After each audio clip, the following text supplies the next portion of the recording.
Arms race. That's the nothing personal word of the day for Thursday, July 31st, 2025. Today's episode is brought to you by DraftKings. DraftKings, the crown is yours. The month of July is coming to a close today, and the final day of July means the trade deadline, the most exciting day of the baseball calendar. I say that about the start of spring training, the first day of the playoffs, the last day of the regular season, the first day of each round. Come on. It's baseball. There's so many exciting days for a season that lasts from February spring training to the end of October. But today's cool. Today's cool. Although last night at midnight was cool. The old Coca midnight text. You can't go wrong with that. You got to realize that GMs are making trades all hours of the day because you're looking around. Then you got to get medical records exchanged. Then you got to get commissioner approval. And then you can get word out that Eugenio Suarez has been traded. The Diamondbacks full sellers. The day was going to be completely defined by the arms race going on in the NL East between the Phillies and Mets, which we will get to. But you start with the bat of the deadline. Will the Diamondbacks trade him? Of course they will. 4 teams interested: Dodgers, Phillies, Cubs, Mariners. Would he go back to the Mariners? All the speculation, reckless journalistic speculation. It is true as a front office that we think about it. We look at it.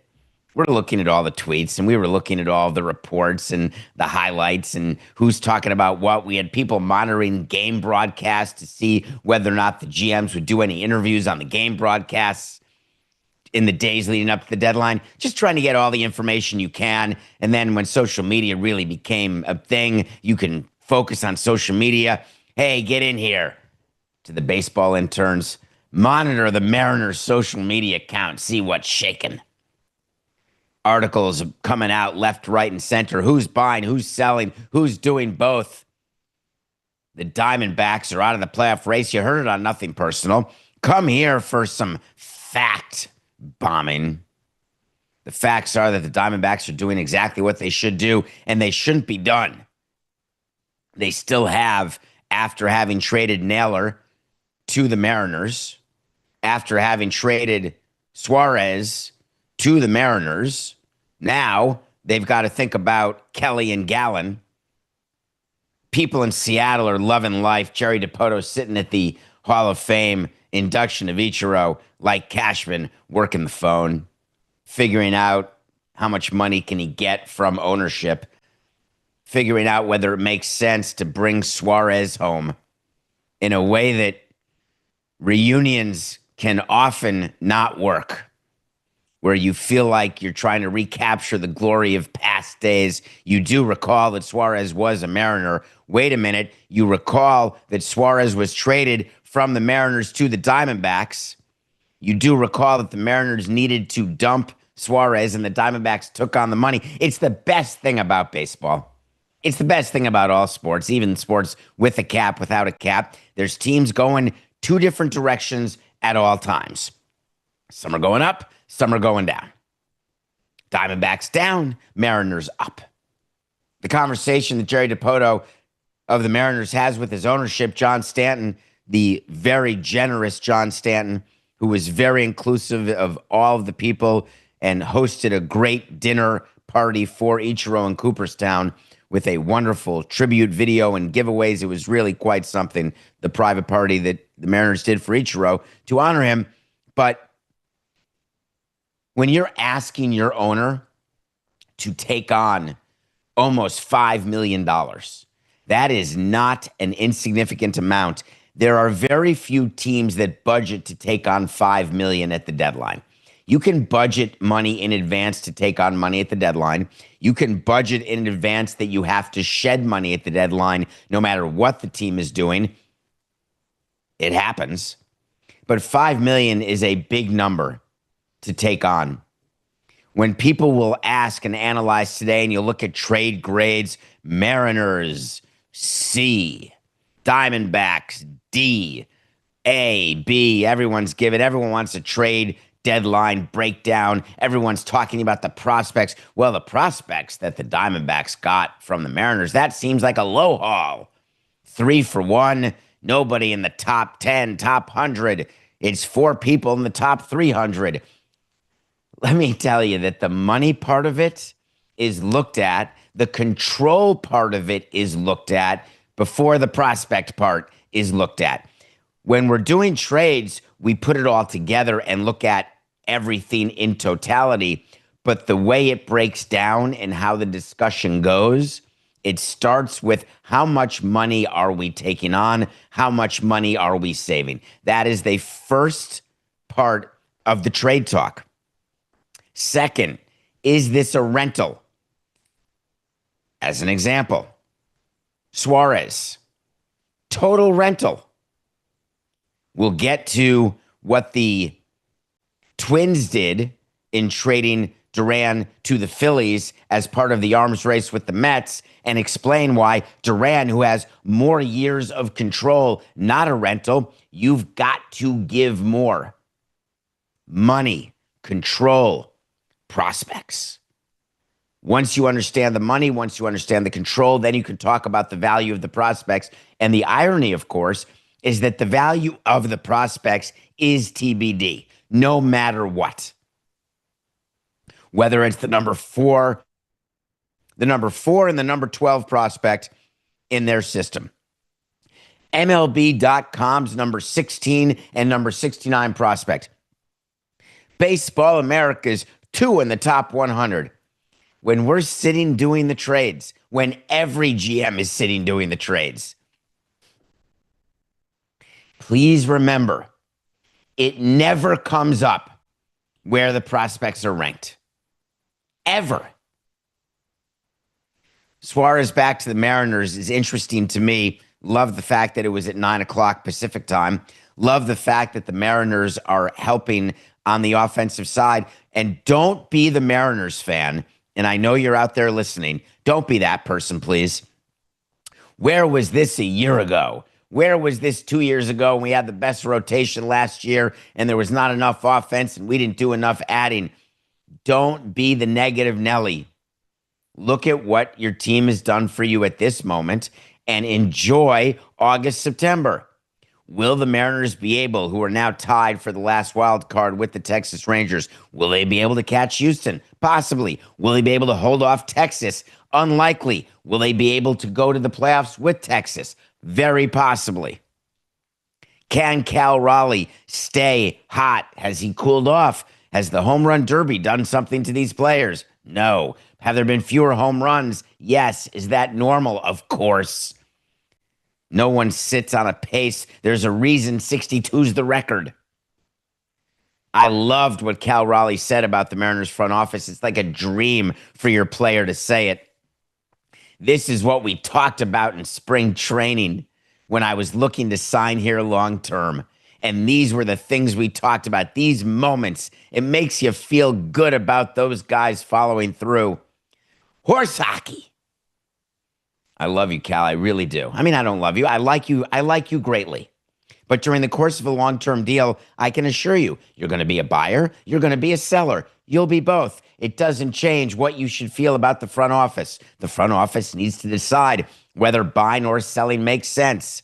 And side note, every time the player talks about, well, I'd like to understand whether or not you're going to be able to field a competitive team around me, whether or not you're going to be all in, an expression I despise, when it's time to be. Now I'll consider signing with you long term if you pay me exactly what I asked you to start with, regardless of what the answers were to the questions I asked. Suarez is going home. It's outstanding. Good for Seattle. The day started, however, with the Mets and Phillies being funny. I always have told you that I didn't spend a lot of time obsessing over what people in the NL East were doing. I was, of course, aware of it, when the Mets are adding or not, when the Mets are good or not, when the Phillies are adding or not.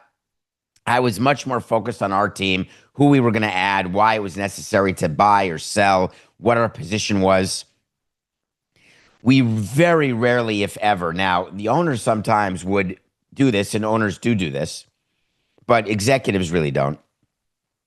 When the Mets are acquiring reliever after reliever after reliever, Dave Dombrowski doesn't look at his team and say, all right, I've got to do something in order to match what the Mets are doing.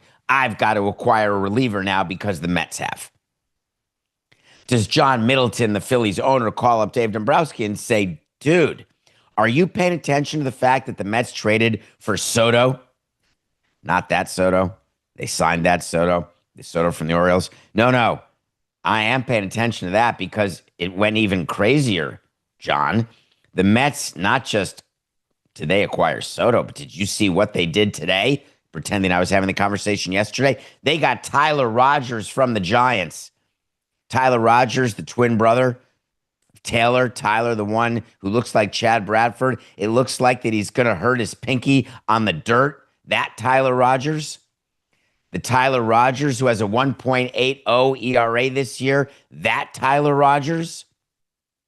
The Tyler Rogers who the Giants all of a sudden are in the sell mode because you need a bullpen to win, even with Devers. And by trading Tyler Rogers for prospects, now, do they get 3 good prospects and a 3-for-1? Don't know. Seems as though the Mets paid a hefty price. It looks as though that they got top prospects, ready to go big leaguers. Maybe.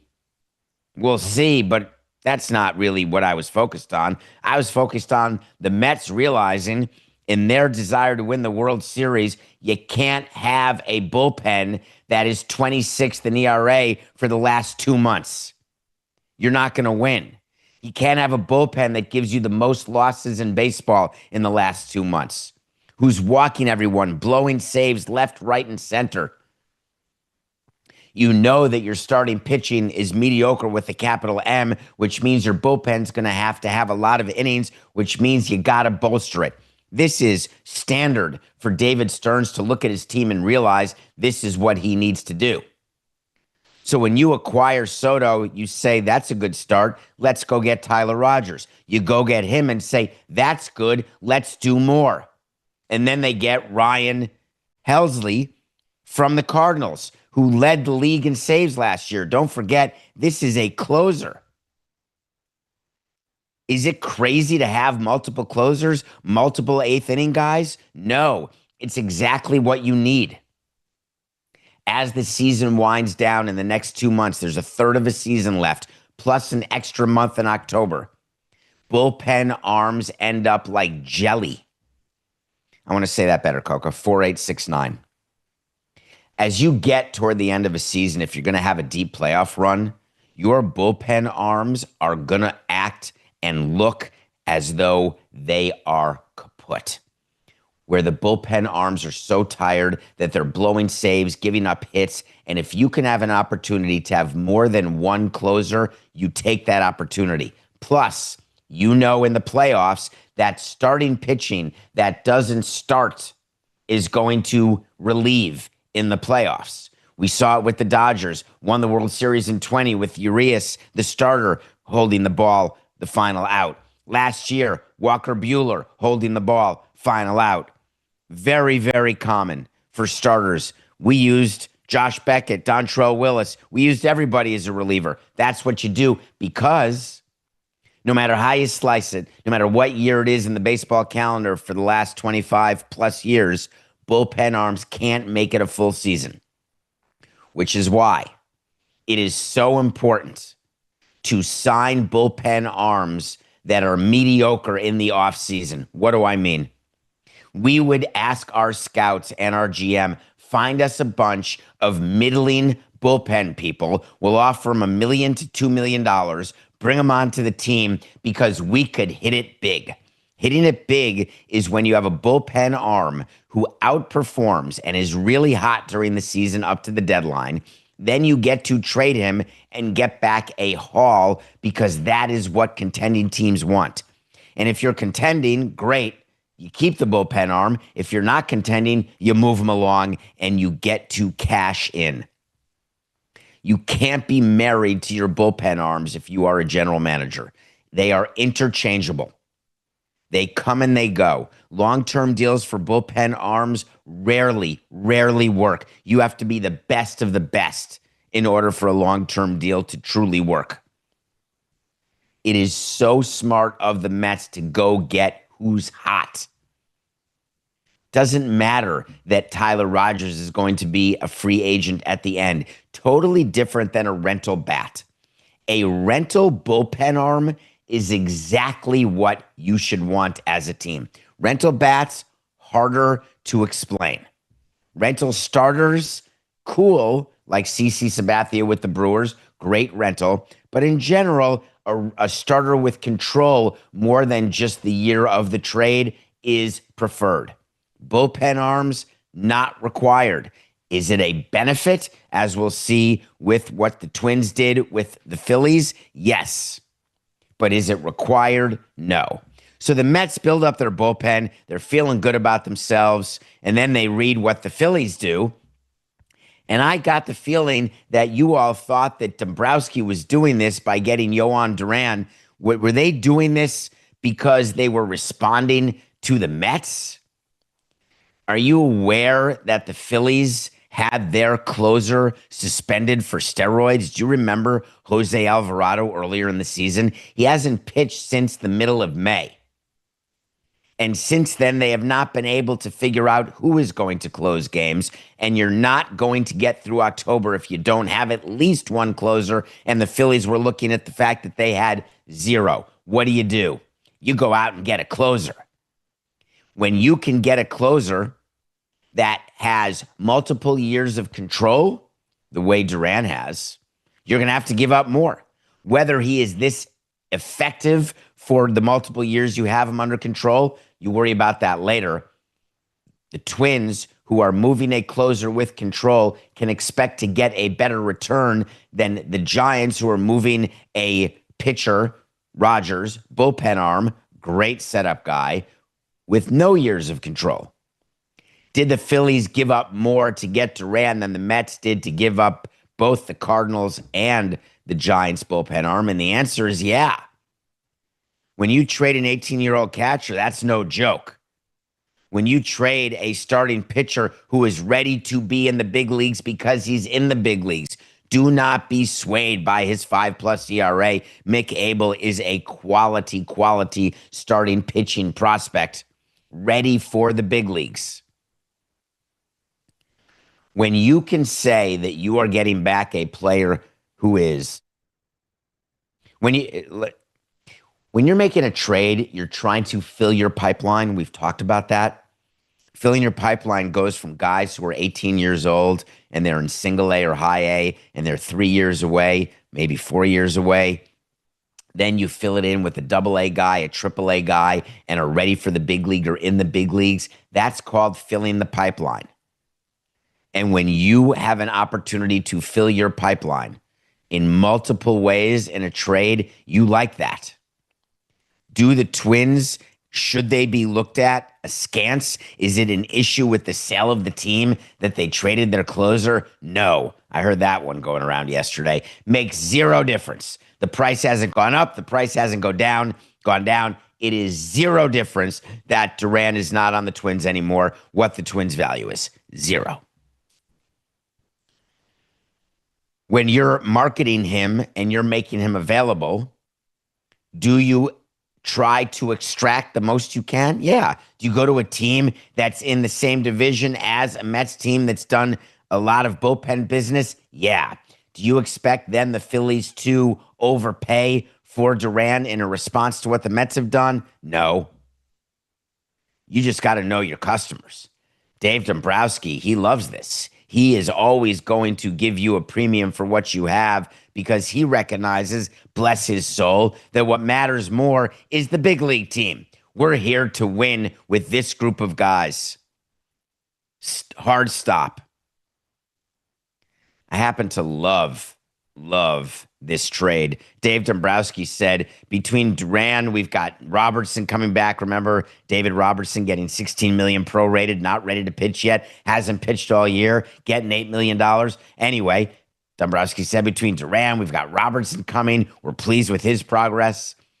We have Kerkering from the right-hand side, Strahm, Banks. We feel very comfortable where we are.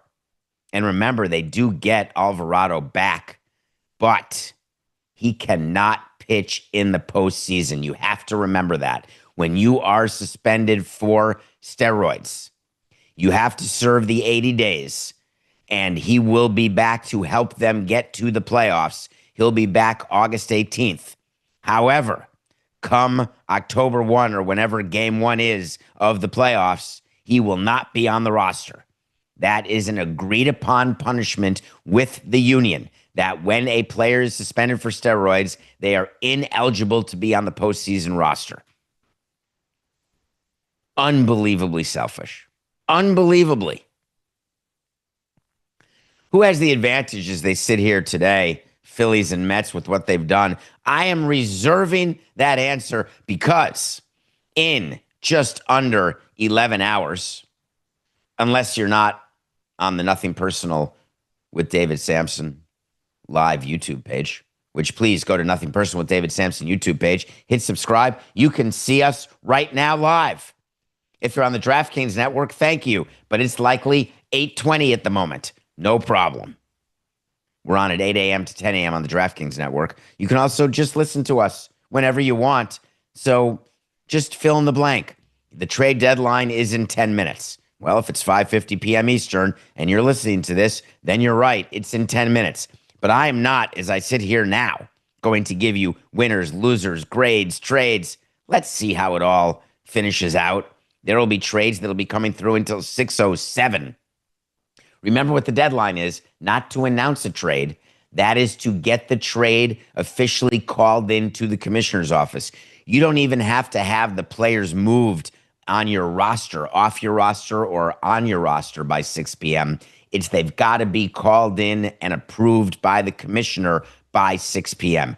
And sometimes, wink, wink, they may go to 6:02.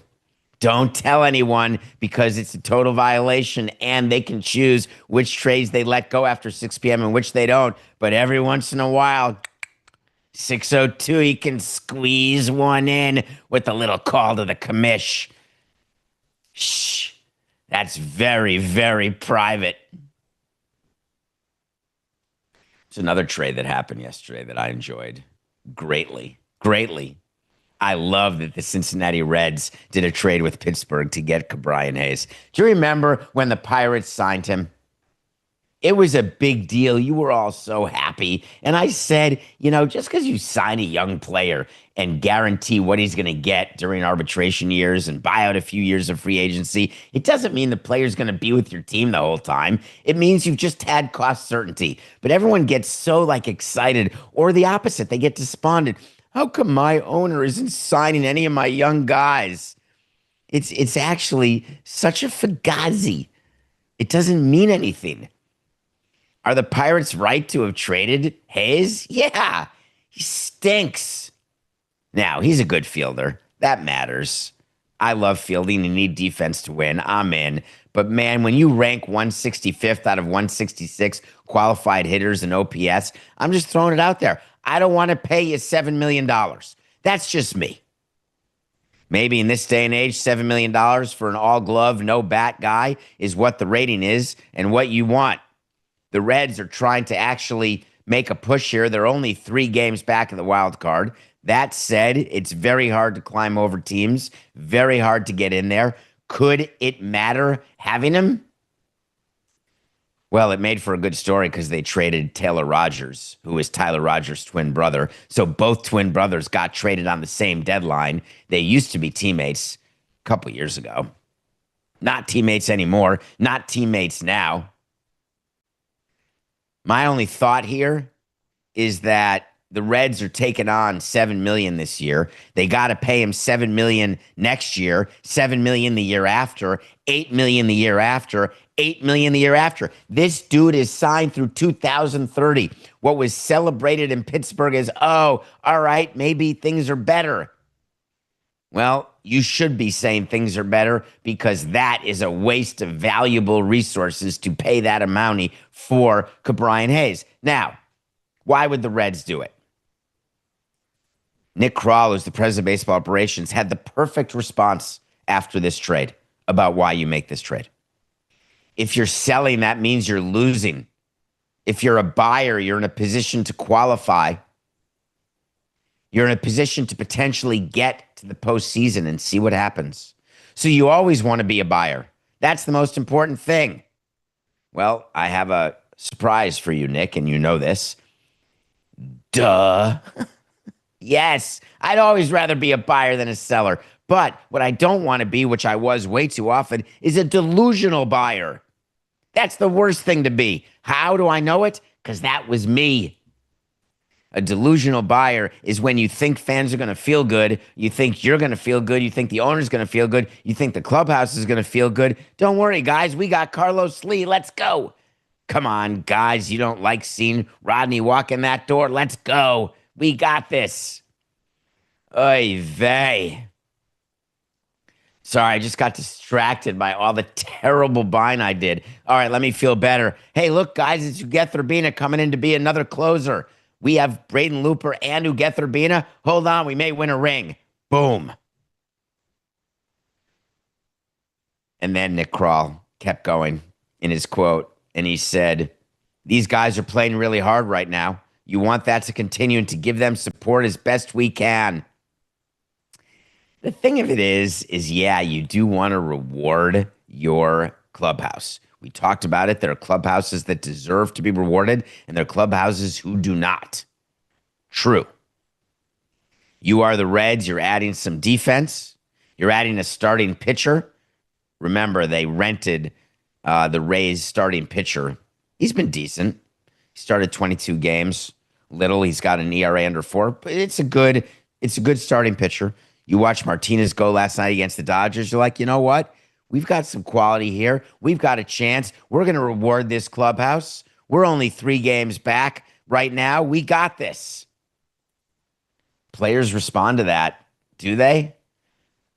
It's so interesting that we always say players love it. They want to feel the support. They want to feel the love. They get angry when a team doesn't do anything.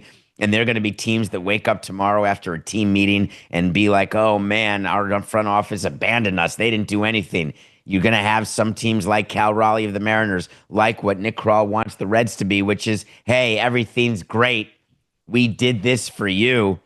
But that all of it sort of, it goes away over the next 2 weeks and the next 4 weeks and the next 6 weeks when you realize whether or not your team is actually in it.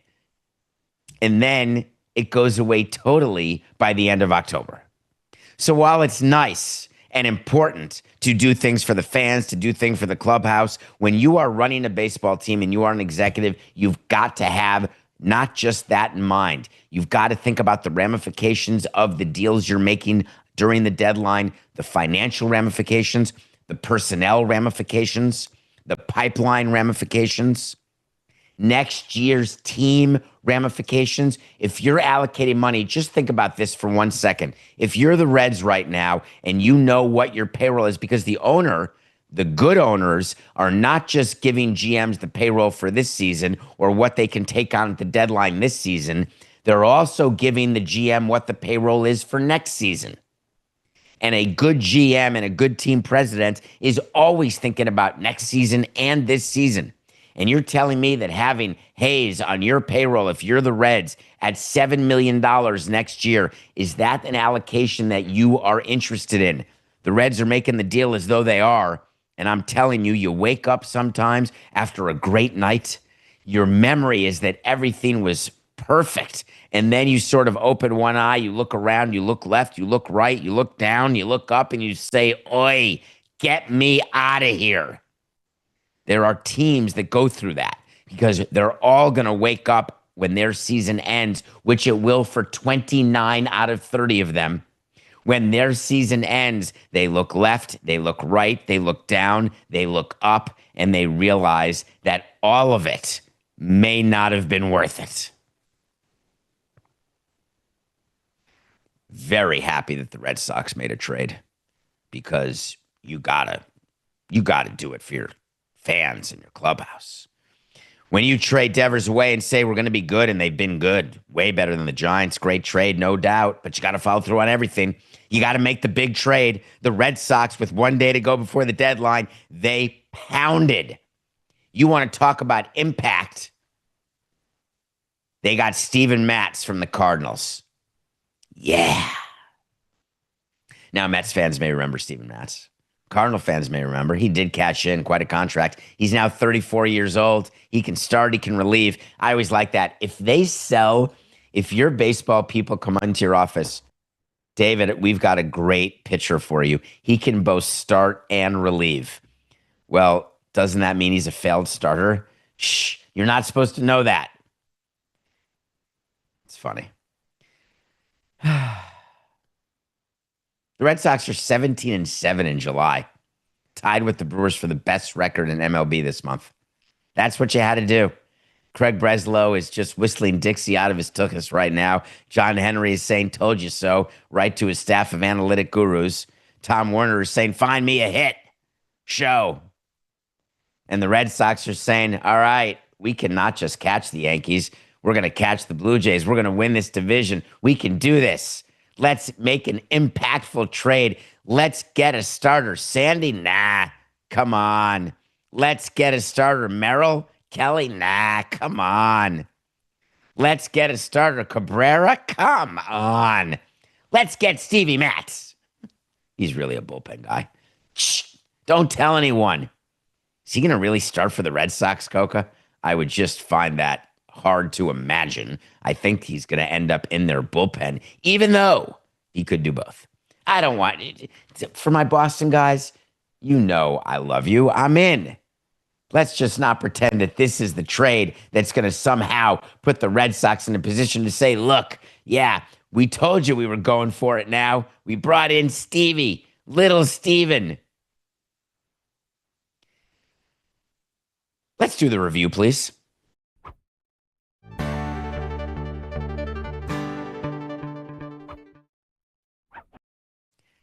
Time for the review. It is Thursday.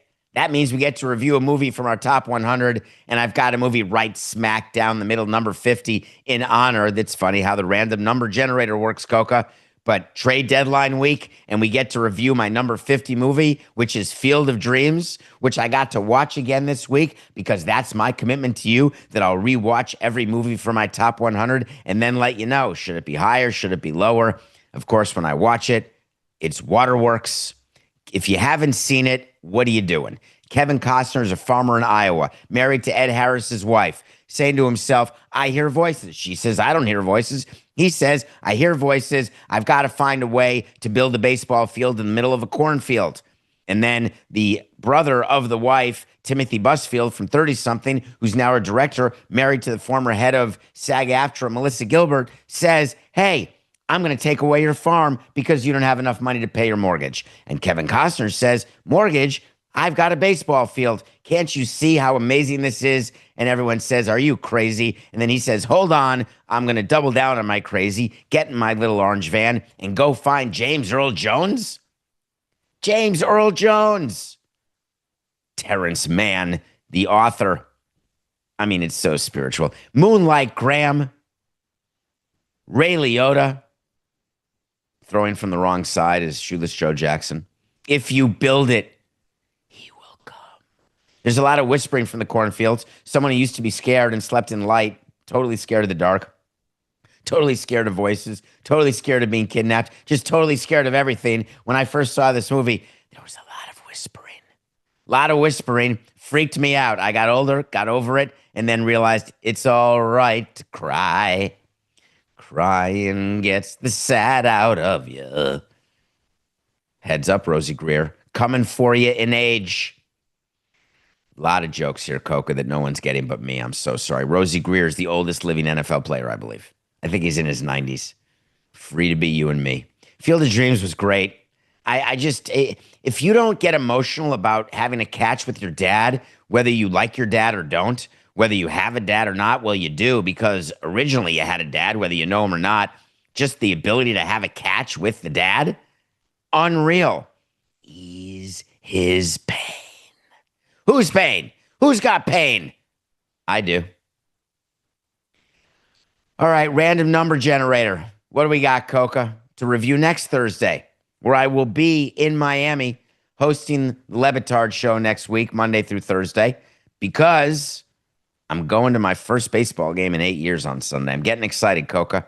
I'm going to get to see the Yankees play the Marlins and honor Jack McKeon. I'm coming back to Marlins Park. I'll see you on the concourse where all the perfectly coordinated color signage is. I'll see you at the home run sculpture. Oh, sorry. Meet me at the Kenny Sharpe. Up in the Air. I was just singing that song, Coca. Is that totally a coincidence, the song Going Home? We were talking about Suarez going home.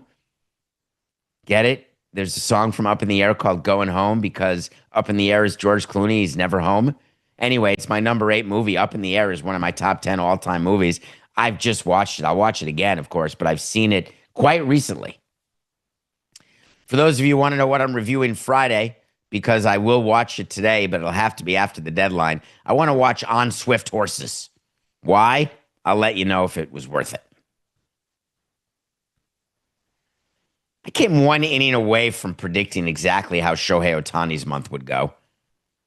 He was pitching yesterday against the Reds, and he got through 3 innings, and I told you, and you'll hear more about this tomorrow on Nothing Personal with David Samson at 7 a.m. live, is that Ohtani's got to go 4 innings at some point in July. Well, yesterday was the day he was supposed to go 4 innings, and boom, he was pulled from the game. He had cramping.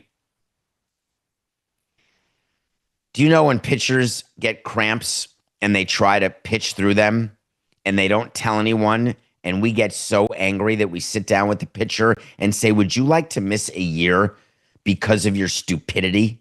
You cannot pitch through a cramp. You cannot pitch through any sort of pain that impacts your mechanics, because that's how you get hurt. And God knows Ohtani's been hurt enough with 2 Tommy Johns. The fact that it took 6 straight balls that he pitched, the fact that he had lost his release point, lost his command, and then he acknowledges to the trainer, hey, I got to go. I can't pitch. It made me so angry watching that, Coca. Not because we lost the prediction. That bothered me too. What made me angry is that Ohtani wasn't smart enough to come out immediately upon feeling the cramp. He said he felt it in the first inning but wanted to pitch through it. Really? Is that the status? After missing multiple years, multiple times, that you want to pitch through something? I would say that's a mistake.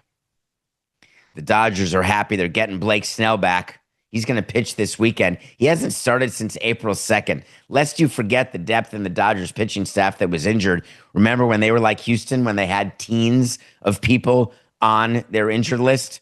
It feels really good to get him back.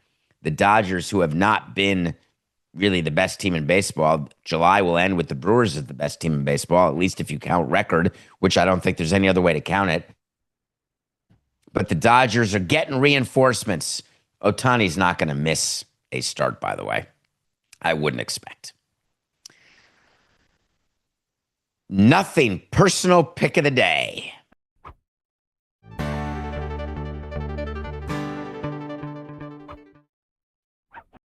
Pick of the day is brought to you and presented by DraftKings. Didn't do that right, Coca. 4869. Edit that out, please. I don't want to do that to our sponsor. Nothing personal pick of the day presented by DraftKings. DraftKings, the crown is yours. Today we've got the Reds and their newfound buying status with Ke'Bryan Hayes. You've got Abbott. If you haven't seen him pitch, he's good. He's one of the best young starters in baseball. You've got an opportunity here to really get her done if you're the Reds, because you're pitching against Carlos Carrasco and the Cleveland Guardians. No, Carlos Carrasco and the New York Yankees. No, it's Carlos Carrasco and the Atlanta Braves. Boy, was Carlos Carrasco a good pitcher. That's how it goes. Eventually, you're done. Injured, old, lack of performance. It's really hard to be in the Hall of Fame. It's hard to be in the Hall of Pretty Good. But Carrasco's getting to start with the Braves after being designated but we're taking the Reds minus 164 are the current odds on DraftKings, which are subject to change. So the nothing personal pick of the day presented by DraftKings is the Cincinnati Reds over the Atlanta Braves. We are currently 102 and 95, having lost yesterday's game. Yeah, it's true. Last start, Darvish stunk. Yesterday, Darvish was unhittable.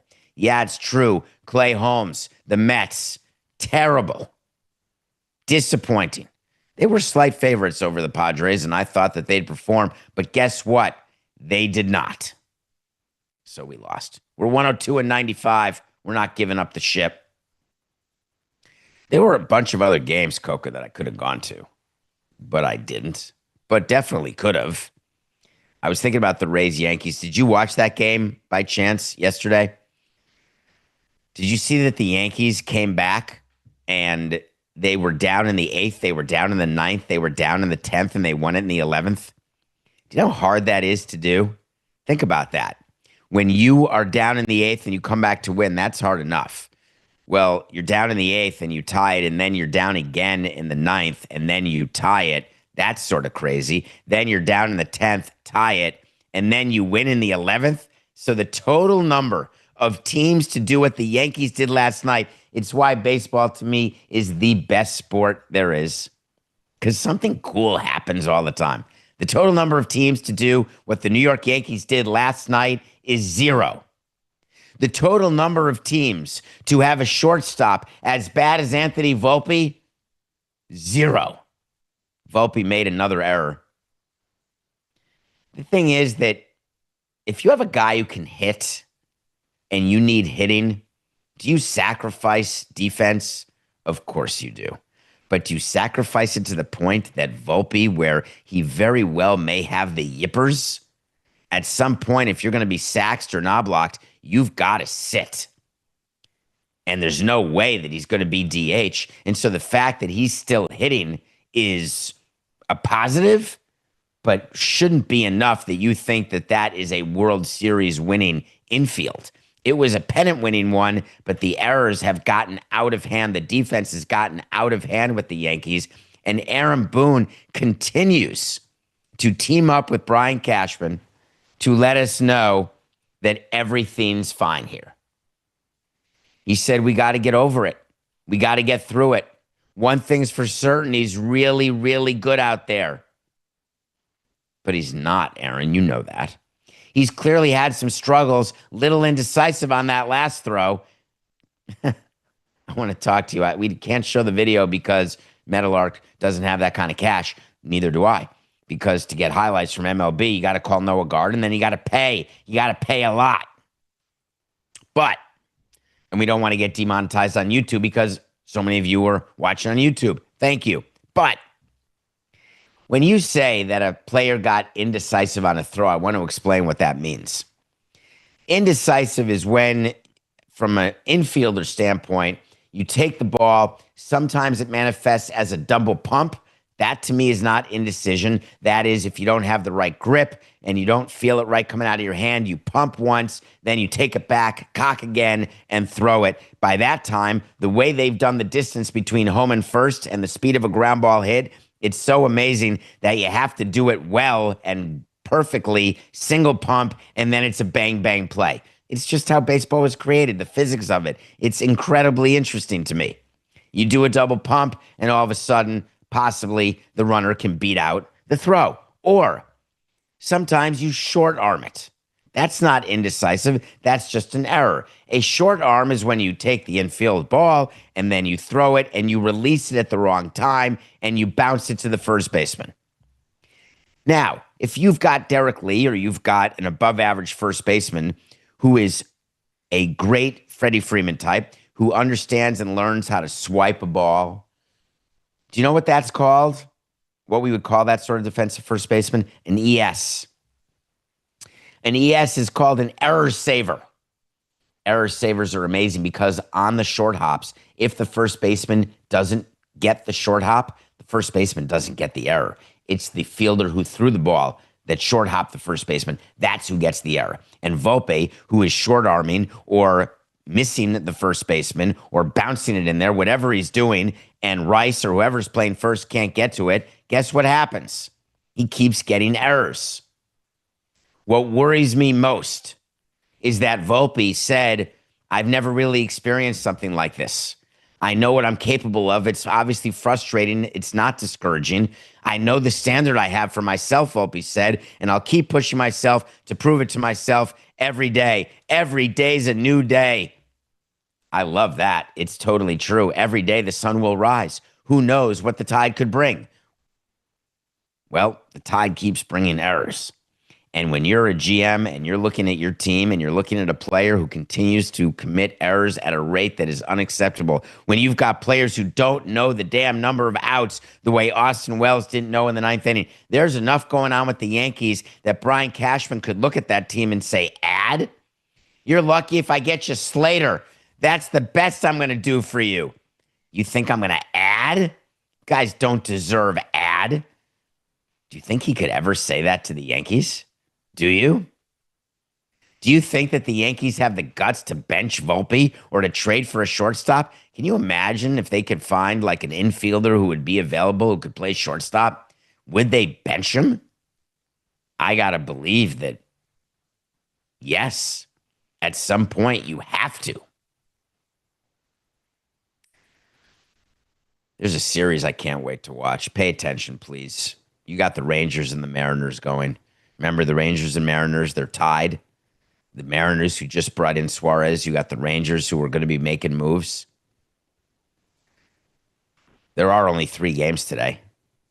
There should be 0. We never liked playing on trade deadline day. You certainly don't want to play before the deadline, and the Rays and Yankees are playing in the afternoon. It's a getaway day, unavoidable. There's then only 2 scheduled games. They're after the deadline.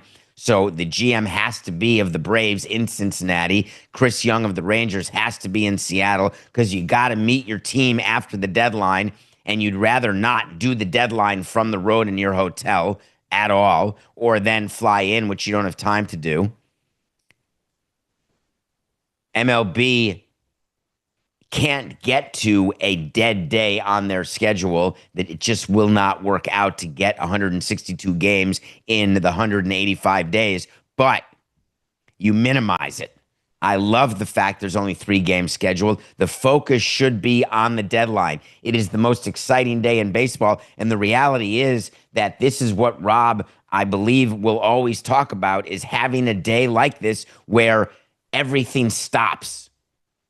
It's totally normal, actually, to have no games on a schedule for a deadline. It's normal to think about it.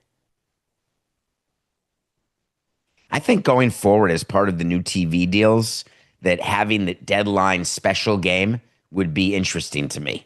When you're going out and selling a TV package, if you make the deadline a holiday, the way the NFL tries to get every day, Christmas, New Year's, Black Friday, they try to get that for themselves. I would be all in favor of baseball selling to a national TV provider the possibility of owning deadline day. What else is going on at the end of July?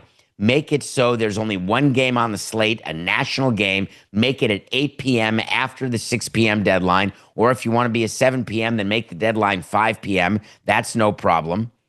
And then all the focus can be on this 1 game. We'll see if MLB does such a thing, but you're listening. So think about it. In the meantime, we have a chance, not a guarantee, but a chance that after the break, we're going to have a really cool guest if he shows up this early in the morning. And we've got a whole nother hour coming of Nothing Personal, and it's going to start right after this break.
Welcome back to hour 2 of Nothing Personal with David Samson. It's Thursday, which means we have a guest, and we're lucky today on the heels of Hall of Fame weekend when all the talk is baseball. Today is the trade deadline in only just a few hours. You know him from MLB Network. Mm-hmm. You know him as the greatest voice in play-by-play history for me, a broadcasting god in my own mind, Bob Costas. Welcome back, Bob. I think I will leave on that introduction because it was excessive, and how can I possibly live up to it? Well, you can just live toward it. You don't have to live up to it. I'll lean in on it.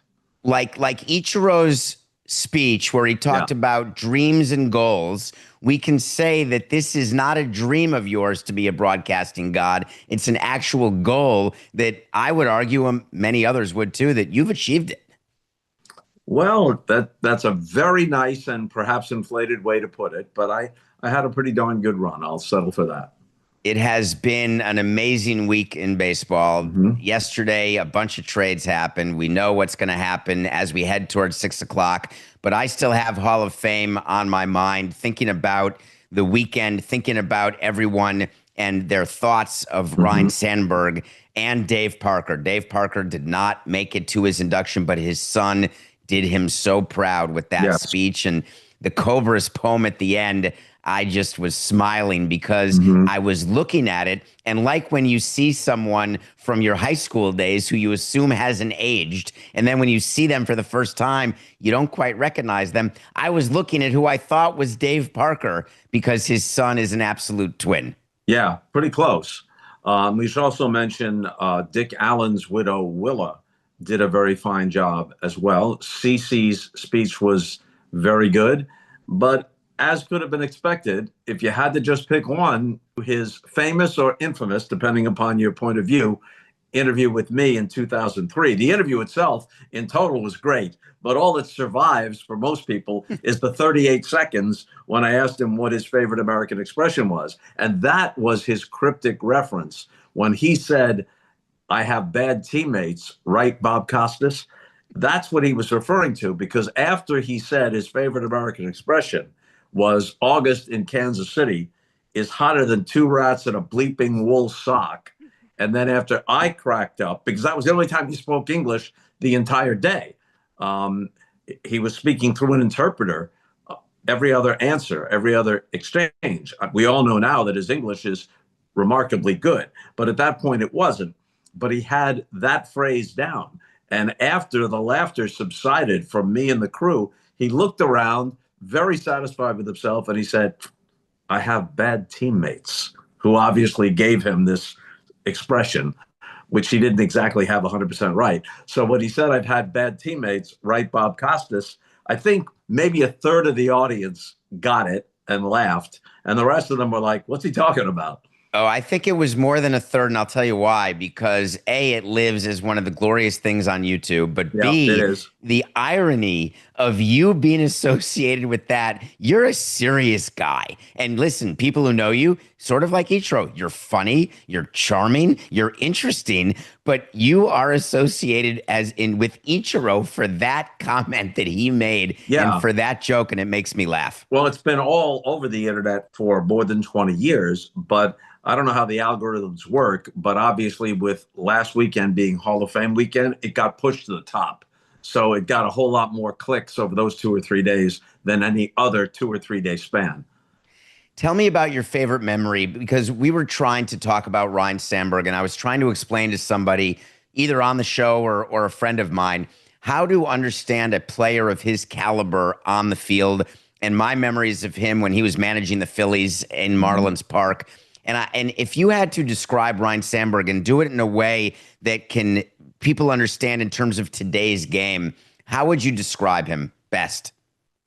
I would describe him as elegant in a sense, flawless. Was he the greatest player of his era? No. Does he have the overwhelming statistics of many people who are in the Hall of Fame? No. But he hardly ever made a mistake on the field. Fundamentally, he was a perfect player. He won 9 Gold Gloves, not so much for making spectacular plays, but for fielding 99.9% of routine plays and turning the double play and almost never making a base running mistake, being an excellent all-round player. The year he won the MVP, 1984, which was also the year where he had his signature game, the so-called Sandberg game at Wrigley against the Cardinals, he only hit 19 home runs, 2 of them that day, but he also hit 19 triples and stole a bunch of bases and played Gold Glove second base and showed up every day and was an example to every kid watching, but also to every teammate. This is how you play the game. So one of the people who was not there, there were 52 Hall of Famers there. Commissioner Emeritus Bud Selig was not, and yesterday was his 91st birthday. And I was speaking to him on his birthday. I've known him. You don't know this story, Bob, but you will now. I met him when I was 18 years old. Really? I was dating the daughter of the team doctor for the Brewers. And so I got to meet Bud, who was the owner of the Brewers at that time. So he knew me basically when I was a teenager. And so we speak every year on his birthday. And he turned 91, and he was lamenting an article that came out yesterday by Dan Shaughnessy that was talking about the fact that players like Jim Cott or Rod Carew, Jim Cott actually said, "I feel like Mr. Irrelevant now." Jim Rice said, "The young players don't want to talk to me about how actually to hit line drives because they care about launch angle and velocity." Yeah. And how current coaches don't want the older players to talk to the players anymore because they don't want the older players to ruin what they're trying to teach them. Yeah. And then we go to a weekend like this. You talk about Ryne Sandberg. You see the Hall of Famers. And you have to ask the question that Dan asked, which is baseball getting worse? Are players getting worse? And Shaughnessy had a few things to say about that, as did the Hall of Famers.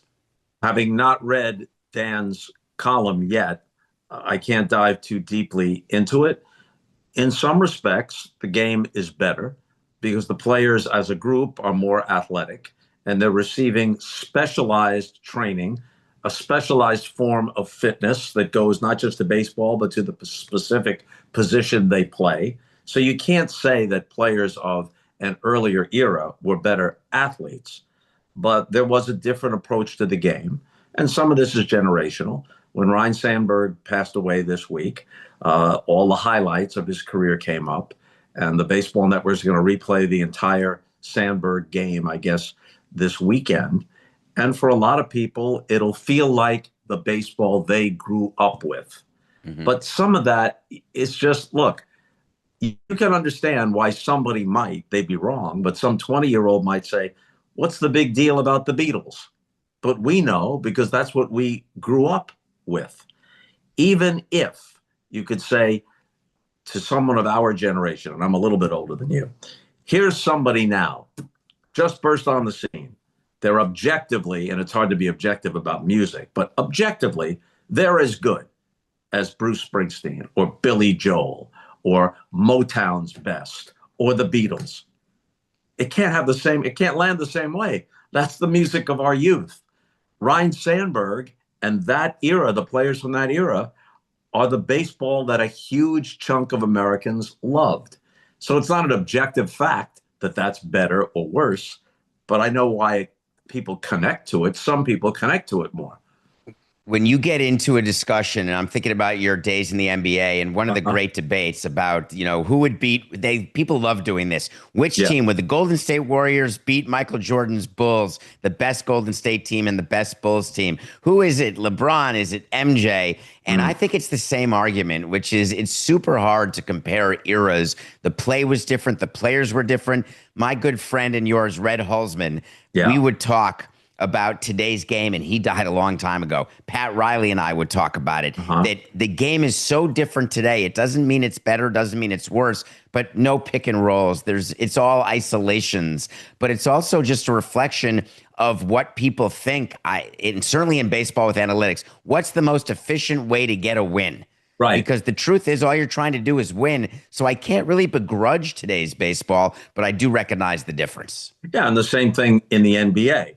Analytics tells you that if you shoot 40% as a team on threes, that's better than shooting 50%, which is usually unattainable on twos. Because if you've grown up shooting threes and you can get some kind of open shot, that's not going to be contested, whereas shots in the lane are generally contested. But it's not as textured a game as it once was. The mid-range jumper is almost a thing of the past. And it kind of rubs me the wrong way when here's a fast break and the two guys on the wing go to the corners instead of taking a nifty pass and finishing it off with a layup, which is a beautiful basketball play. And some of us would like to see someone lay down a sacrifice bunt successfully, the occasional hit and run. Now, I'm not saying that actually increases your chances to win if you do it more often than perhaps you should. But it does add texture to the game. So the game, I think it's better now outlining the shifts. It's better now with the pitch clock. There's more of a running game now, stealing bases, because the base runners are emboldened, not so much by the larger bases, but that is a minimal factor, but by the limitation on the number of times you can throw over. So the attempts and the successful percentage has increased. So all that is a good thing. And every night you see incredible, spectacular athletic plays made. And how can you not like it when some kid from Lancaster, Pennsylvania, big Irish, hits 4 home runs, goes 6 for 6, and hit a double that was almost a 5th home run. So it was entirely unprecedented. I mean, every day and night you see stuff that makes you love baseball. But I was thinking, Bob, David, is it reasonable, David, to say, you know what, I'd like to see a true pitcher's duel. I'd like to be able to look online or old school, look in the paper, probable pitchers. Wow, Roger Clemens against Pedro Martinez. Sign me up. But now we know that that's generally gone after 6 innings, even if they both have a terrific outing. We were thinking about the drama out of it. Bob, we were thinking about Jack Morris. And when he was introduced, Hall of Famer, obviously what he's famous for, he was unbelievable. But a 10-inning, Game 7, a 1-0, back when pitchers, you see Fergie Jenkins at the Hall of Fame, and you think about the complete games, Juan Marichal. But I was thinking back about Ichiro and whether or not his game would play today. The prime, when he had 9 straight seasons of 200 hits plus, his batting, he'd hit for average. People complain he didn't hit for power, but I think his game would play. And he made a reference during his speech to the one writer. He was left off one ballot. Otherwise, he would have been the first unanimous position player in the history of the Hall of Fame. You could argue whether he deserved it, but it bothered me a little bit. Do you think that all ballots should be public? No. How come? No, not necessarily. I guess it's not the same thing as voting for political office, but there's something about the sanctity of the booth, I guess, the voting booth, not the broadcast booth.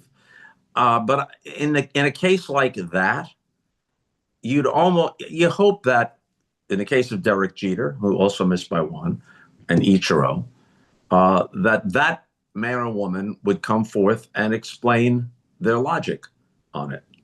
No one could say that Jeter or Ichiro wasn't worthy of the Hall of Fame, but there might have been other reasons. Maybe those voters said, hey, if Willie Mays wasn't unanimous, if so-and-so wasn't unanimous, then I'm not going to vote for anybody. I'm going to withhold my vote and be the one person that stops that person from being unanimous. And as we know, sometimes voters are strategic about it. Jeter doesn't need my vote. Ichiro doesn't need my vote. They're going to breeze in, but I'm going to vote for somebody near the bottom of the ballot to help that person get over 5% and stay on the ballot for next year and maybe pick up some momentum. None of those arguments are convincing to me, but that's part of the rationale, I guess, for some people.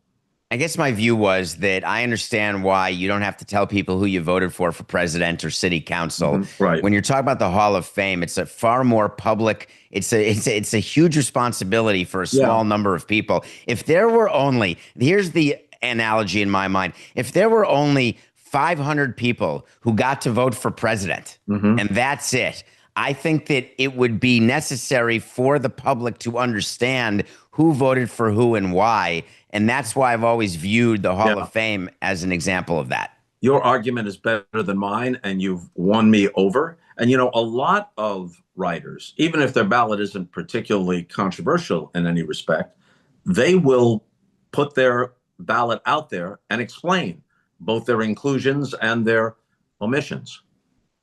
To me, that makes the most sense, and I'm going to keep fighting for that. And it's not over yet.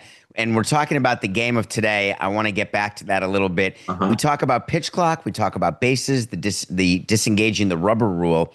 The rule that doesn't get talked about, and it entered my head because of my conversation with Bud for his birthday, is the DH and the expanded wild card. A change in the playoffs and a major change where pitchers don't have to hit anymore, and the impact it's had. And you're seeing it this trade deadline where teams feel like they're in it. There's way more buyers than sellers, and it makes it inequitable when you're figuring out. The Mets made a trade yesterday where they overpaid for a reliever in a way that would give me night sweats as the president of a team to trade for Rodgers the way the Mets did. And I just think it's solely because it really is a seller's market, and there's no change in sight for that. I think that's a rule that's a problem. The third wild card has an obvious upside, and it's this. Unless and until they can somehow, if not equalize, then bring closer together the large revenue and payroll gaps.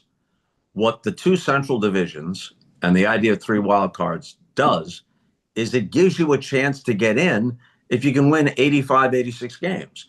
Last year in the American League, 3 of the 6 playoff qualifiers came from the Central: the Tigers, the Guardians, and the Royals. And the Twins were in it until the last week. So it isn't just that 12 of 30 teams make the playoffs, but another half dozen or so of those 18 that don't, another half dozen at least, are alive into the last week. And that's part of the objective anyway, to keep fan bases engaged in some way. But to your point, front offices have to be very analytic and cold about it. Yeah, we're only at the trade deadline. We're only 3 games out of the third wild card. Do we really buy to make a push, or is the cold hard fact that we're mediocre? And so we shouldn't do that. We should hold on. We should hold on to what we have, to the prospects that we have, and hope to build a better team for the future. But that second and third wild card is enticing, and they have fan bases that demand that you go all out, because going all out now may just mean winning 84, 85, 86 games. And you get in. And we know that in some cases, not only do you get in, you can go deep. You're Cardinals. You can win the whole damn thing. Right. The Cardinals did it before there was a third wild card. The Cardinals did it. Right. I was thinking that what we would look at more, though, Bob, is we'd look at the number of teams we'd have to pass. Yeah. More so than the number of games out. I would always say if we're within 5, I always wanted to buy, because I just wanted to always go for it and had reckless disregard for our farm system. But the truth is, what we focused on was number of teams to pass, because it's really hard when you're 3 games out, but you have to pass 4 teams. If you look at the schedule and you look at how it works every night in baseball, it's hard to pass that number of teams. It used to be if you were 3-4 games out in a divisional race, that meant that A, almost certainly you were a good team, and B, you're chasing that team, as opposed to trying to make your way through a jumble. So it needs to be a cold, hard calculus when you decide to buy, sell, or stand pat. And sometimes that extra wild card can be a mirage. It's an exciting day, Bob, and the trade deadline, and it got me thinking about one of Rob Manfred's pushes that would make him potentially as memorable. Well, he may still be, but as all the commissioners who came before him. His point is that the trade deadline's fantastic. There's a deadline at 6 p.m. tonight, and you know that there's no more August waiver deadline. This is your team. And it creates all of this excitement. And one thing the commissioner has wanted is that sort of deadline in the offseason for free agents. So it would stop what he calls the death march towards spring training, where nothing happens. And in the other sports, free agency is much faster. What is your view of having an off-season deadline for free agents? Well, it sounds good in theory, but what about the individual circumstance where a guy just can't reach the right deal? Is he stranded out there as of February 1st or January 15th? Well, there's roster spots. If you have to sign, the way it works with arbitration and free agency, let's start with arbitration. There's a deadline where you exchange numbers with the player. And if you're a file to go team, which we started, by the way, and now all 30 teams do it, you see all those settlements on that day of the exchange of numbers. And the deadline causes action. I would argue that a free agency deadline would cause action both in the upper class, the top free agents, but also in the middle class, which is something that's been forgotten because you just, as a front office, you say, I'm not going to do a major league contract and a spring training invite in December. I can do that in late February. I don't want to waste a roster spot. But if I had a deadline, I'd have to fill my roster with the $1 million and $2 million guys. What do you think the deadline is in theory? February 15th? Oh, it's got to be earlier than that because February you have 1st? to sell into your team. I want February the deadline. 1st? The World Series, let's say it ends November 1st. We don't need more than a month to do everything. And I would want the deadline right after the winter meetings. But I also suggested to baseball that the winter meetings go back to being the minor league meetings, which is what they were, because it used to be we'd go because we wouldn't be able to see the other teams, the other GMs, and you'd have meetings with them because you didn't talk to them. Now you're texting with them every day. Sure. And now they all sit in their suites. And you don't even have meetings face-to-face anymore, and it's tremendously costly for the team. But if you want to keep the winter meetings, I would do it the deadline being the day after the winter meetings. So pretty early. It's all going to be jammed into basically a month or so. Because once the calendar turns, we are focused on spring training and getting ready for spring training and not being able to sell. The majority of your sales, corporate sales and ticket sales, happen during that off season. And if you don't know who your star is or what your team is, it really is harder for the salespeople to sell. If you ask the Dodgers, let's say, when they're a funny example, but if you have a full off season of selling Ohtani or selling Glasnow or Snell, whoever you're selling, they're going to like it better, even though they sell out. And for smaller market teams like Miami or Cleveland, knowing who you have earlier just helps. What does it make? By the way, you know more about this and have thought about it more than I have because I haven't thought about it until you just threw the idea out there. So I'm just going to have to defer to you. There must be a counter argument here. I just haven't come across it yet, but you make a convincing case. But I'm reminded of this when you bring up Cleveland. Apparently, the only untouchable is Jose Ramirez.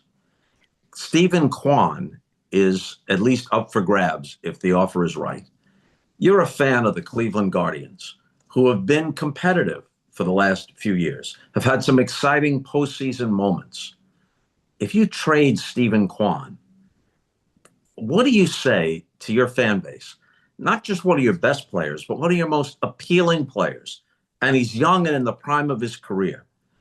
Is this the way it's always going to be, with the exception of only one player, just because we're the Cleveland Guardians, that once a player establishes value and he's with us for 3 or 4 years, we can't keep him. We give up. We're going to trade him. So even if we get 2 or 3 really good prospects, when they develop, we're going to do the same thing with them. Bob, that alienates your fan base. You're forgetting the major point here with Cleveland, and it's going to ruin your whole argument. We're going to have to edit this whole thing out. Have you heard of a shortstop named Lindor? Yes. He got traded by Cleveland. Yes.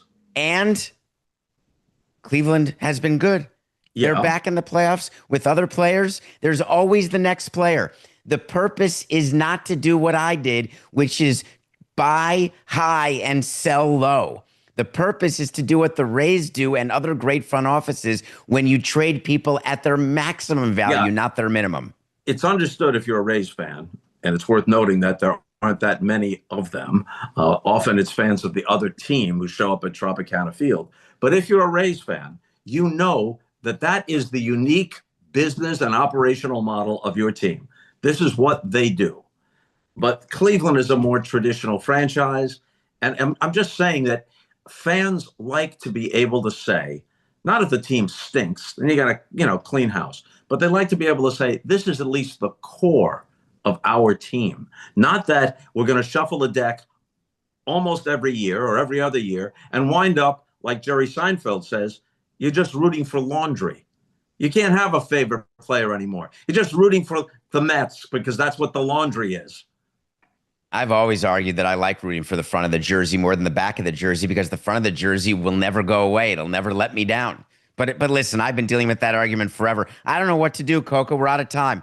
We asked Bob to give us 25 minutes of his time. It's done. We're done. But let me go back to one last thing. You asked the question, would Ichiro thrive today?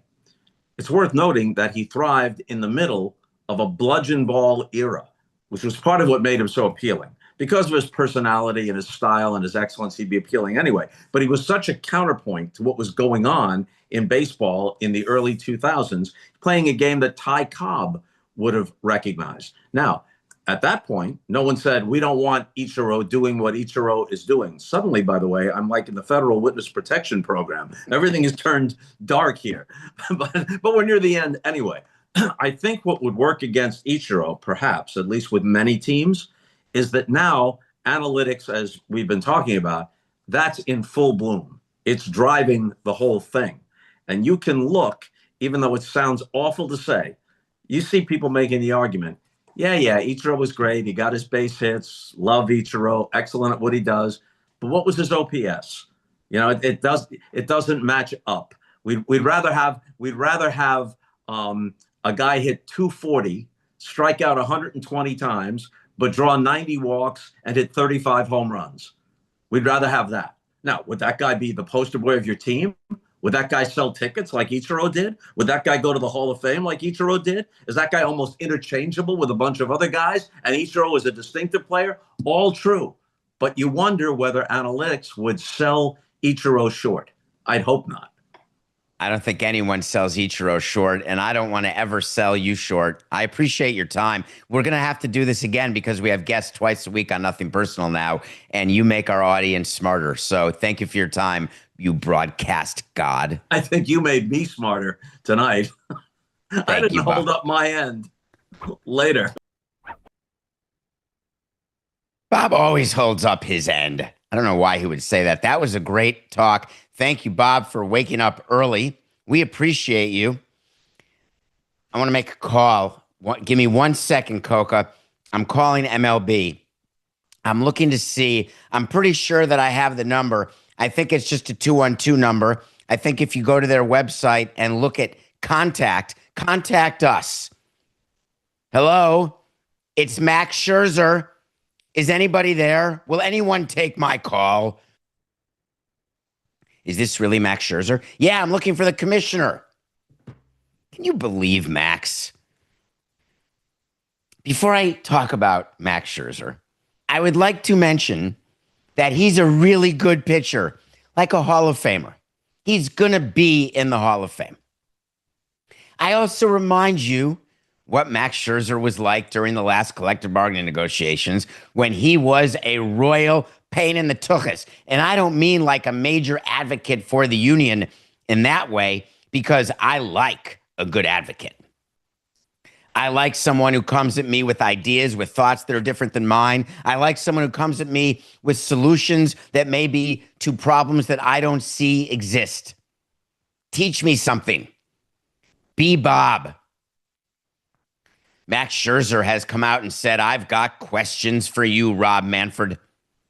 Max Scherzer was asked about the confrontation between Bryce Harper and the commissioner. Max Scherzer said, I have a lot of questions for him, he told The Athletic.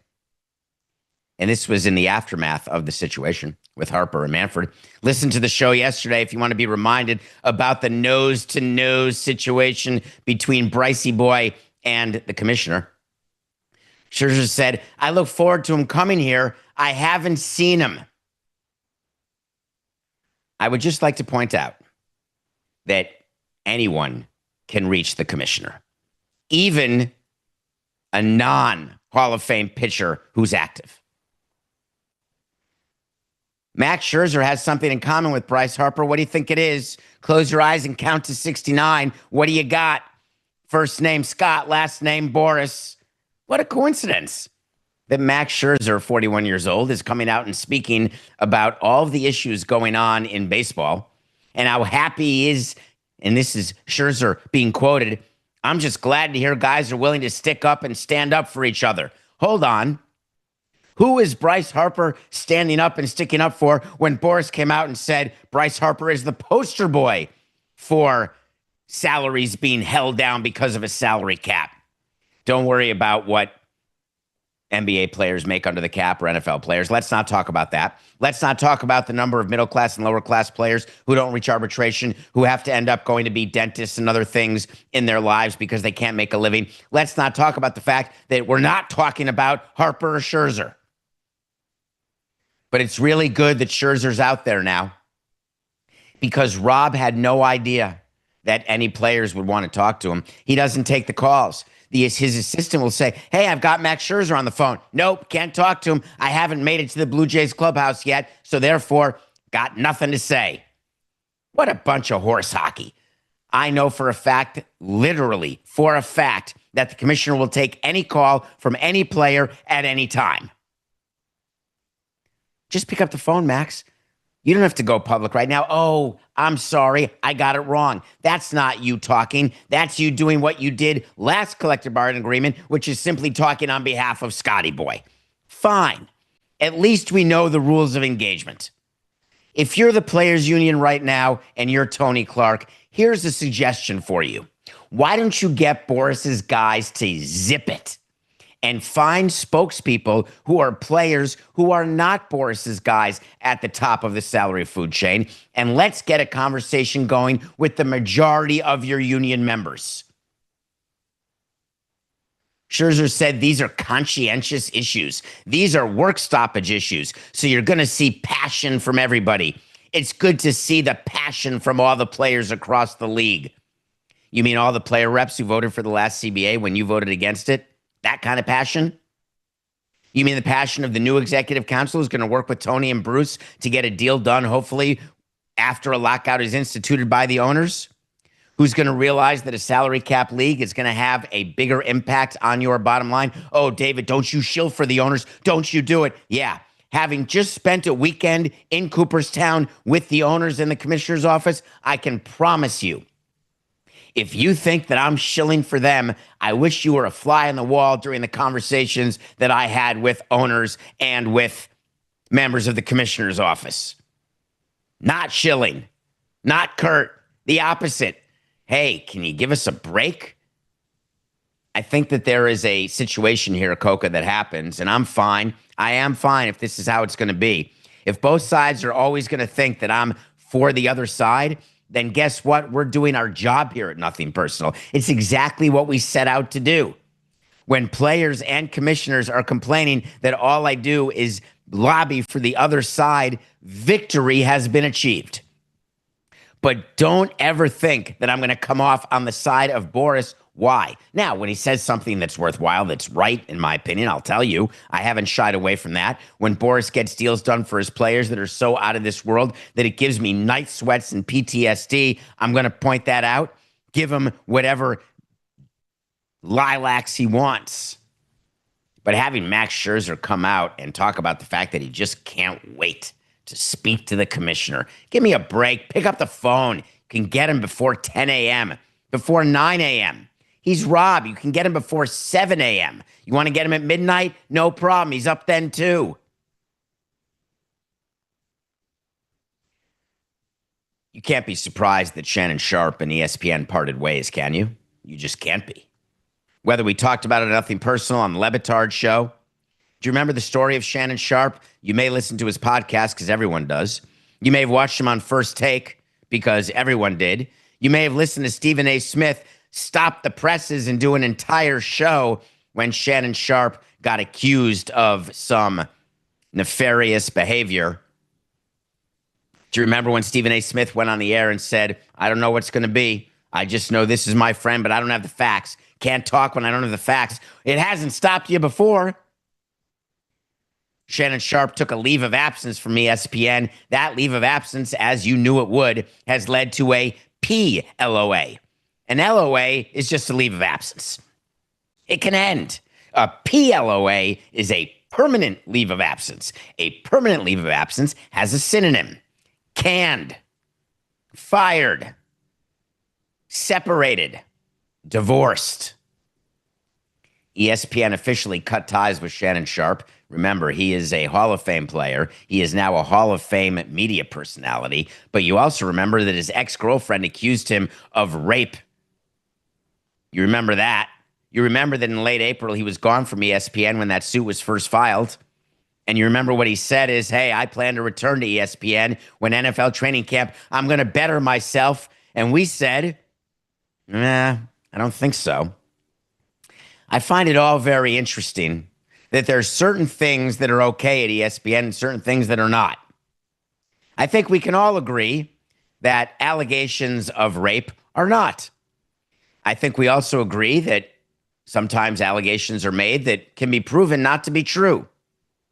Except, what do you do when you settle an allegation? And I've told you that there's nuisance fees. Someone sues you, sometimes you pay them even when you don't want to. Sometimes you pay them because the cost of settling is less than the cost of litigating. Sometimes you go all the way and you don't care what the cost is because you are going to prove the person wrong. Remember what happened with Jay-Z? Everything dropped. No, it wasn't me, because at some point you say, I will not allow this to impugn my reputation, but only the innocent can do that. There are innocent people who settle, no question. We talked about it. When Shannon Sharpe settled an undisclosed settlement, the attorney for the woman, Tony Busby, said, hey, after protracted and respectful negotiations, I'm pleased to announce that we've reached a mutually agreed upon resolution. Code word for he hit the bid. That's the code word for that when you're a lawyer. Then Tony Busby said, all matters have now been addressed satisfactorily and the matter's closed. The lawsuit will be dismissed with prejudice. That's a legal word that people misunderstand. What with prejudice means, it doesn't mean you're racist. With prejudice, what it means is that's it. When you settle a suit with prejudice, it's done. You can't bring it up again. You can't sue again, no matter what comes out, no matter what you learn, no matter what you want, no matter how quickly you spend the settlement money. Without prejudice doesn't mean that you're not racist. Without prejudice means, hey, I may want to revisit this later. You pay a little extra for the with prejudice part because it's gone. You never have to deal with that person again. You can appreciate Deshaun Watson if you've got 50 of them. It doesn't really matter with or without prejudice because they just keep going. When you got one of them, you'd like to get the with prejudice. Shannon Sharpe has continued his podcast. You know he does that nightly thing that you listen to with Chad Johnson. He does that Club Shay Shay where he gets all the great interviews. What you don't get is him on ESPN. Why? Because ESPN, while he may or may not have been closing in on a $100 million deal before these allegations, which is now off the table, whoever the platform was, what we've decided as a industry, we've decided that we've got certain non-negotiables. Crudeness, that's negotiable. Disrespect, that's negotiable. Being wrong, that's negotiable. Being extremely political, that's negotiable. Have we gotten to the point, if you're not Jimmy Haslam, that mistreating women, raping, that's non-negotiable? Have we made that progress? That would be amazing. I'm trying to ask not for the moon and the stars. I'm not trying to say that everything should be a non-negotiable, even though I do believe there should be way more non-negotiables when you've got the responsibility of a microphone and you've got a big audience. We should all be held to a higher standard. We should not have it be accepted by our audience or our bosses when we do things with our microphone that are questionable. And I don't mean a bad opinion about a sports take. I'm talking about something that matters. I get it wrong with a trade or with the analysis of a player. I get a fact wrong that needs a correction. That's all negotiable. You decide whether you'll allocate 2 hours of your time with me. If I'm wrong all the time, or you disagree or agree all the time, or I bore you all the time, you're going to vote with your fingers. You're going to vote with your ears and your time. But don't you agree that there should be a baseline of decency as it relates to not just women, but the ability to understand the responsibility that when we talk, people are listening, whether your platform is 2 people, 10 people, or 10 million people? ESPN did the right thing here. It's got to be non-negotiable what happened with Shannon Sharpe. The problem is there's a platform out there where being negotiable, hey, that's just the modus operandi. On YouTube, where you are watching me right now, almost everything is negotiable, but don't sample someone else's song. Then you won't be able to monetize. That's the non-negotiable. Don't violate copyright stuff. You can say some nasty, gnarly stuff. You can be an absolute POS. Negotiable. Don't you dare sing 10 seconds of the theme song from Greatest American Hero. Believe it or not, I'm walking on air. I never thought it could feel so good. I got to stop.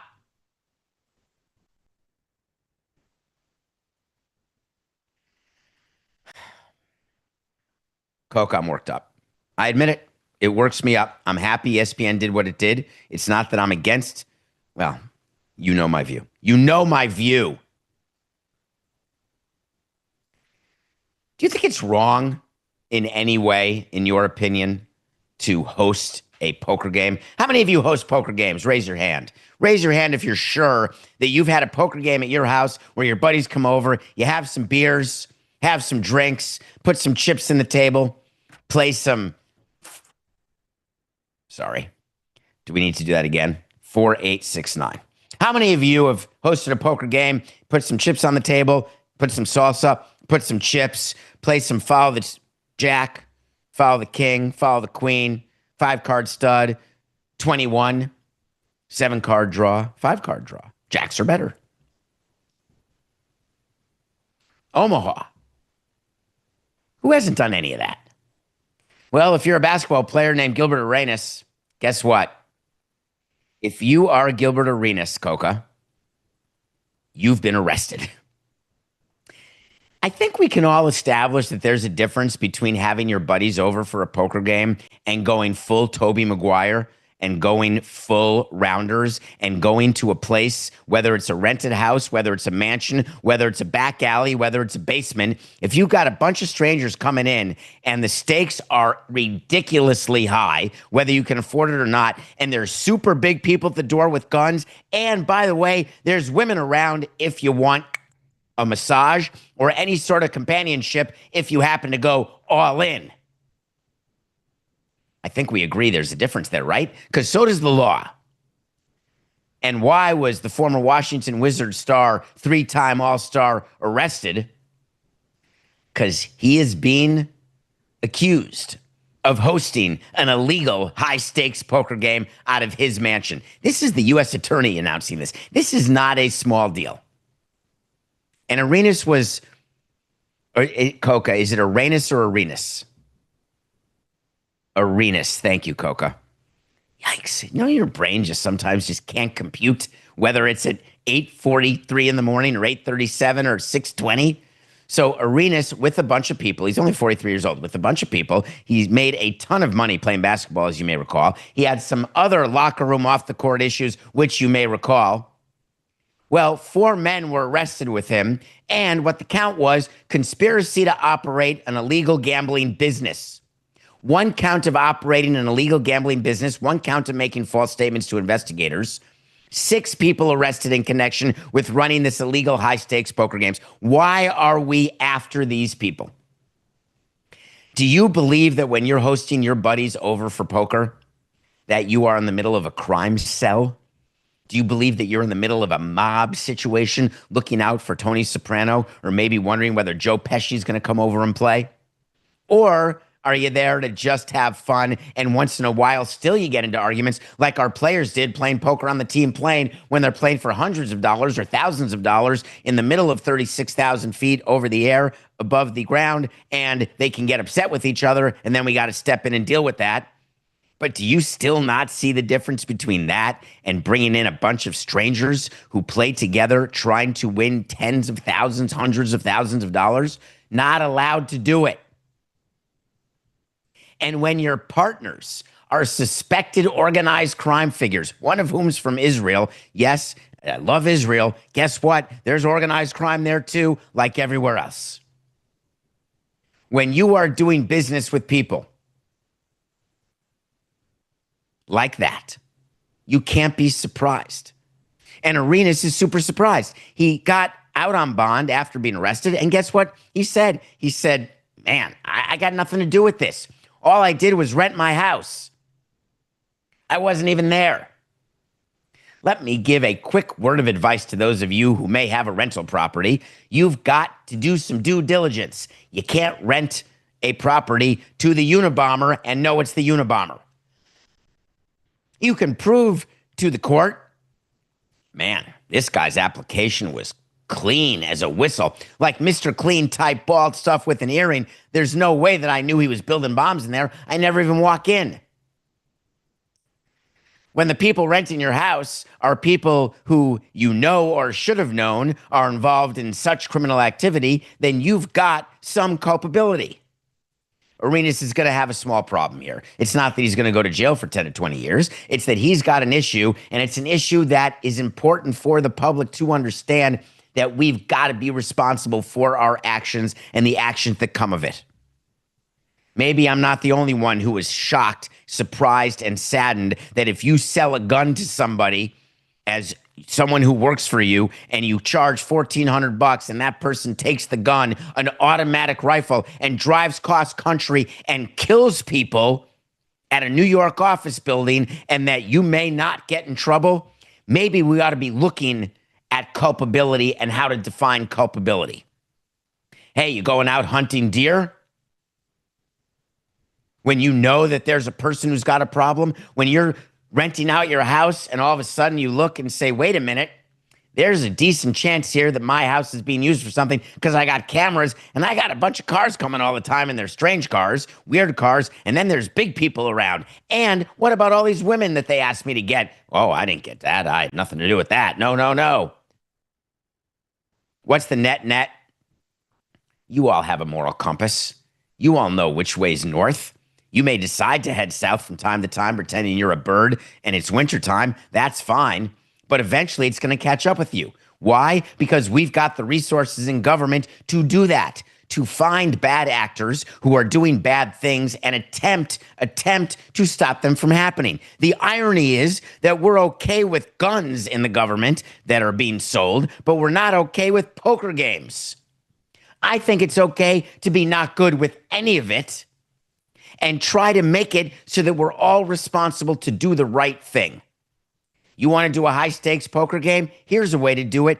Go to Vegas. Go to a casino. Sit at the poker table, and you can play with strangers, and you can get a massage for like $20. And it's all good. No one's getting arrested. No one's being charged with conspiracy at all. But at the end of the day, why do you think Arenas did it? Why? Did it ever occur to you that the amount of income that he was receiving, part of the take, the house, when you've got the house and you are the house, you're doing it for a specific reason, I would assume.